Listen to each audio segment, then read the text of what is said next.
Mrs ఫర్టిలిటీలో ఇక్కడ ప్రతి అడుగులో ఎక్స్పీరియన్స్ డాక్టర్స్ ఉంటారు. In the good hands of science. Mummy daddy అవ్వాలంటే ఓఎస్ఎస్ కి కాల్ చేయండి. పీఎఫ్ ఖాతాదారులకు గుడ్ న్యూస్. త్వరలో ఏటీఎం ద్వారా పీఎఫ్ నగదు విత్డ్రా చేసుకోవచ్చు. పీఎఫ్ విత్డ్రా ప్రాసెస్ను మరింత సులభతరం చేస్తూ కేంద్రం నిర్ణయం తీసుకుంది.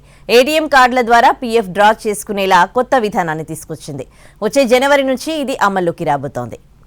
ఉద్యోగం చేసే ప్రతి ఒక్కరికి పీఎఫ్ అకౌంట్ ఉంటుంది.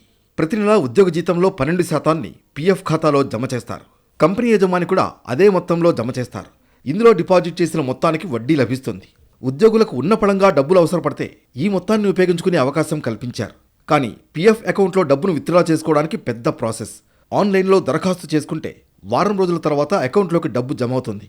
ఇకపై ఈ కష్టాలు ఉండవంటోంది కేంద్రం. ఈ ప్రక్రియను మరింత సులభతరం చేసేందుకు కీలక నిర్ణయం తీసుకుంది. ఏటీఎం కార్డుల ద్వారా పీఎఫ్ డ్రా చేసుకునేలా కొత్త విధానాన్ని తీసుకొచ్చింది. దీంతో పీఎఫ్ డ్రా చేసుకునేందుకు రోజుల తరబడి వేచి చూడాల్సిన పని లేదు.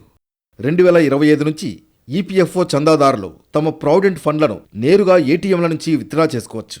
చందాదారులకు మెరుగైన సేవలను అందించేందుకు సాంకేతిక వ్యవస్థలను అభివృద్ధి చేస్తున్నామని, ప్రతి 2-3 నెలలకు ఇందులో పురోగతి కనిపిస్తుందని కార్మిక శాఖ కార్యదర్శి సుమిత్ర దావ్రా తెలిపారు. వచ్చే జనవరి నాటికి మరిన్ని మార్పులు వస్తాయని ఆశిస్తున్నామన్నారు. ఉద్యోగుల ప్రావిడెంట్ ఫండ్ ఆర్గనైజేషన్ 70 మిలియన్లకు పైగా యాక్టివ్ సబ్స్క్రైబర్లను కలిగి ఉంది. పీఎఫ్ ఖాతాదారులకు త్వరలో ఏటీఎం కార్డును పోలిన ఒక కార్డును ఇవ్వనున్నారు. దీనితో ఈపీఎఫ్ఓ మెంబర్స్ పీఎఫ్ ఖాతా నుంచి ఏటీఎం నుంచి డబ్బును విత్డ్రా చేసుకోవచ్చు. వచ్చే ఏడాది జనవరి నాటికి ప్రభుత్వం ఈ పథకాన్ని అమలు చేయనున్నట్లు తెలుస్తోంది.